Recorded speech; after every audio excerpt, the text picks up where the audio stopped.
سورہ المائدہ آیت نمبر 97، 98 اور 99۔ ترجمہ: خدا نے کعبہ بیت الحرام کو لوگوں کے کام کے لیے سامان مہیا کرنے کا ایک وسیلہ قرار دیا ہے، اور اس طرح حرمت والا مہینہ اور بے نشان قربانیوں اور شاندار قربانیوں اس قسم کے حساب شدہ اور دقیق احکام اس لیے ہیں کہ تمہیں معلوم ہو کہ خدا جو کچھ آسمان اور زمین میں ہے جانتا ہے۔ جان لو کہ خدا شدید سزا دینے والا ہے، اور اس کے باوجود وہ بخشنے والا مہربان بھی ہے۔ پیغمبر صلی اللہ علیہ وسلم کی ذمہ داری ابلاغ رسالت اور احکام الہی پہنچانے کے علاوہ اور کوئی نہیں ہے، اور وہ تمہارے اعمال کا جواب دہ نہیں ہے، اور خدا جانتا ہے کہ تم کن چیزوں کو آشکار اور کن چیزوں کو مخفی رکھتے ہو۔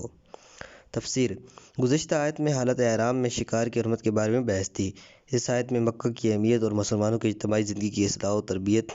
میں اس کے اثر کی طرف اشارہ کرتے ہوئے پہلے فرماتے ہیں، خدا نے بیت الحرام کو لوگوں کے امر کے قیام کا ذریعہ قرار دیا ہے۔ یہ مقدس گھر لوگوں کے اتحاد کی علامت، دلوں کے مجتمع ہونے کا ایک وسیلہ اور مختلف رشتوں اور گروہوں کے استحکام کے لیے ایک عظیم مرکز ہے۔ اس مقدس اور اس کی مرکزیت اور معنویت کے سائے میں کی جو گہری تاریخی بنیادوں پر استوار ہے، وہ اپنی بہت سی بے سامانیوں کا سامان اور بہت سی خرابیوں اور کمزوریوں کی اصلاح کر سکتے ہیں، اور اپنی سعادت کا محل اس کی بنیادوں پر قائم کر سکتے ہیں۔ اسی لیے سورہ آل عمران میں خانہ کعبہ کو وہ پہلا گھر بتایا گیا ہے جو لوگوں کے فائدے کے لیے بنایا گیا ہے۔ حقیقت یہ ہے کہ قیامًا للناس کے معنی کی وسعت کو مدنظر رکھتے ہوئے مسلمان اس گھر کی پناہ میں اور حج کے اصلاحی حکم کے سائے میں اپنے تمام معاملات کی اصلاح کر سکتے ہیں، چونکہ ضروری تھا کہ یہ مراسم جنگ، کشمکش اور نزاعات سے ہٹ کر امن و امان کے ماحول میں صورت پذیر ہوں۔ حرام مہینوں، وہ مہینے کہ جن میں جنگ مطلقاً حرام ہے، کے اثر کی طرف اس موضوع میں اشارہ کرتے ہوئے فرماتا ہے۔ اس کے علاوہ اس نظر کے کہ بے نشان قربانیاں، صدی اور نشاندار قربانیاں، قلائد کا وجود کہ جو مراسم حج و عمرہ میں مشغول ہونے کے دنوں میں لوگوں کو خدا مہیا کرتا ہے اور ان کی سوچ کو اس جہت سے اسودق خاطر کرتا ہے، اس پروگرام کی تکمیل میں مخصوص اثر رکھتا ہے۔ اس کی طرف اشارہ کرتے ہوئے کہتے ہیں، اور چونکہ یہ تمام پروگرام، قوانین اور مقرر شدہ احکام شکار اور اسی طرح حرم مکہ و مائے حرام و وغیرہ ایک قانون ساز کی وسعت علم اور تدبیر کی گہرائی کا پتہ دیتے ہیں، لہٰذا آیت کے آخر میں اس طرح کہتا ہے، خدا نے یہ منظم پروگرام اس لیے مقرر کیے ہیں تاکہ تمہیں معلوم ہو جائے کہ اس کا علم اس قدر وسیع ہے کہ جو کچھ آسمان میں اور جو کچھ زمین میں وہ سب کچھ جانتا ہے، اور وہ تمام چیزوں سے خصوصاً اپنے بندوں کی روحانی اور جسمانی ضروریات سے باخبر ہے۔ ہم جو کچھ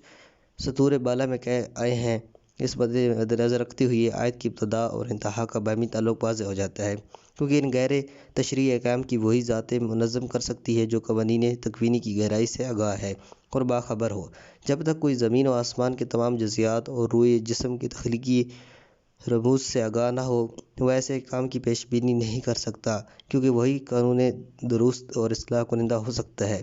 جو قانون خلقت اور فطرت کے ساتھ ہم آہنگ ہو۔ پھر بعد والی آیت میں گزشتہ احکام کی تاکید، لوگوں کو ان کے انجام دینے کی تشویش اور مخالفین اور نافرمانوں کی تہدید کے طور پر فرماتا ہے، جان لو کہ خدا شدید انقلاب ہونے کے ساتھ ساتھ غفور الرحیم بھی ہے۔ نیز جو ہم دیکھتے ہیں کہ درجہ بالا آیت میں شدید العقاب کو غفور الرحیم پر مقدم رکھا گیا ہے، تو شاید یہ اس بات کی طرف اشارہ ہے کہ خدائی سزا کو اس کی پوری شدت کے باوجود توبہ کے پانی سے دھویا جا سکتا ہے، اور خدا کی مغفرت اور رحمت شامل حال ہو سکتی ہے۔ پھر مزید تاکید کے لیے فرماتا ہے، اپنے اعمال کے جواب دہ خود تم ہی ہو، اور پیغمبر کی ذمہ داری تبلیغ رسالت اور احکام خدا تم تک پہنچانے کے سوا کچھ نہیں ہے۔ اس کے باوجود خدا تمہاری نیتوں سے اور تمہارے سب آشکار اور پنہاں اعمال سے باخبر آگاہ ہے۔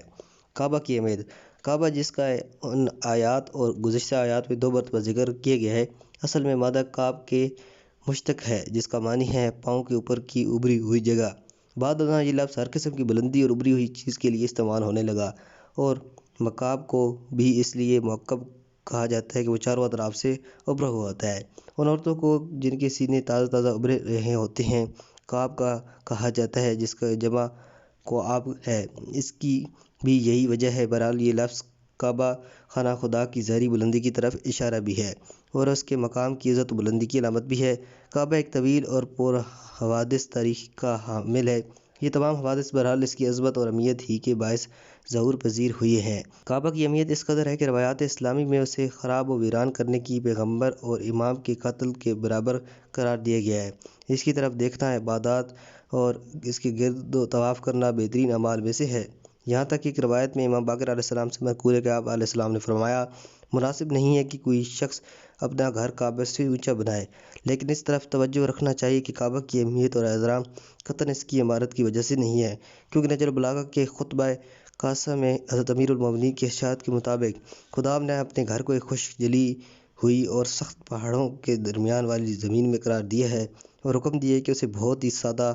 مسلح سے بنایا جائے، عام اور معمولی پتھر سے۔ لیکن چونکہ خانہ کعبہ ایک قدیم ترین اور بہت ہی سابق ترین توحید اور خدا پرستی کا مرکز ہے اور مختلف ملل و اقوام کی توجہ کی مرکزیت کا نقطہ ہے، لہٰذا اسے درسگاہ خداوندی سے ایسی اہمیت میسر آئی ہے۔ والسلام علیکم ورحمۃ اللہ۔